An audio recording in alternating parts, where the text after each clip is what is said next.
Welcome to the Business Wisdom Podcast, where business strategist Clive Enever shares his inner business wisdom with you. Each episode is packed with his experience to help you grow and develop your own business wisdom. Join Clive as he shares his wisdom with you.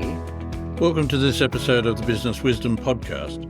My name is Clive Enever. I am a business strategist, and through delivering easy-to-understand advice and guidance, I help people discover clarity to more easily engage with more of their ideal client more often. In this episode, let's look at how we really make decisions. Decision-making is a fundamental aspect of human existence. From choosing what to have for breakfast to making life-altering choices, we make decisions every day. However, if we look deeply into the process of how humans make decisions, we find it's far more complex and nuanced than it might initially appear.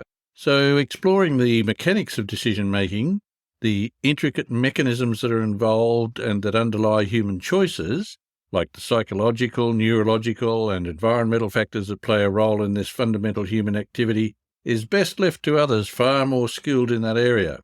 What I am interested in for this podcast is how the decision-making process can affect business. And of course, decision-making is a fundamental part of conducting business.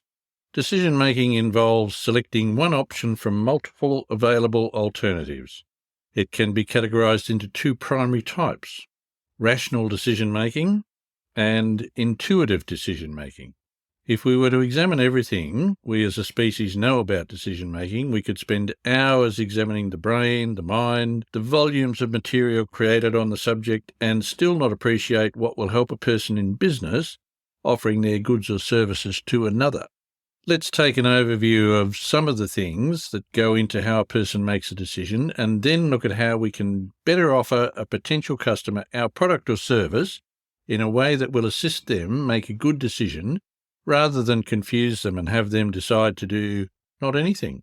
Studies tell us there are a couple of ways that we make decisions: fast and intuitive, or slow and rational. And studies provide a great deal of data about factors which can influence decision-making, including such things as access to relevant information. That, of course, opens up a whole raft of opportunity to confuse people by providing them too much information. It's important to recognise that to have somebody make a decision about your product or service, it's important to provide them with relevant information and appropriate information. Cognitive bias is another thing which comes into decision-making. This is where things like confirmation bias, favouring information that confirms pre-existing beliefs, makes an appearance, and anchoring bias, or relying too heavily on the first piece of information encountered. These biases can distort the evaluation of alternatives. The ability to manage and regulate emotions can impact one's ability to make sound choices. Experience, accumulated knowledge, and previously recognised patterns can be used to make intuitive decisions. Emotions provide important signals in intuitive decision-making. And it's worth recognising that emotions get a lot of mention inside the material that's been researched in decision-making, and that comes into play later on in our conversation here. Implicit knowledge. Some knowledge is not consciously acceptable but influences intuitive decisions. Intuitive experts such as chess grandmasters rely on this implicit knowledge. Social context is another thing that has a good deal to say about the decisions that people make. Social context includes peer pressure, cultural norms, and societal expectations, and they can significantly impact decision-making. People often make choices that align with the values and behaviours of their social groups. Economic factors such as financial constraints, incentives, and the perceived cost of a decision are crucial in many choices. Neuroscientific research has uncovered various brain regions and pathways that contribute to decision-making. As I said earlier, if we were to spend appropriate time understanding all the mechanics of this, we probably wouldn't be involved in helping people find their best path via our respective business. Time constraints can be another contributing factor to decision-making. In the end, we make decisions for only two reasons: to make a gain or to avoid pain.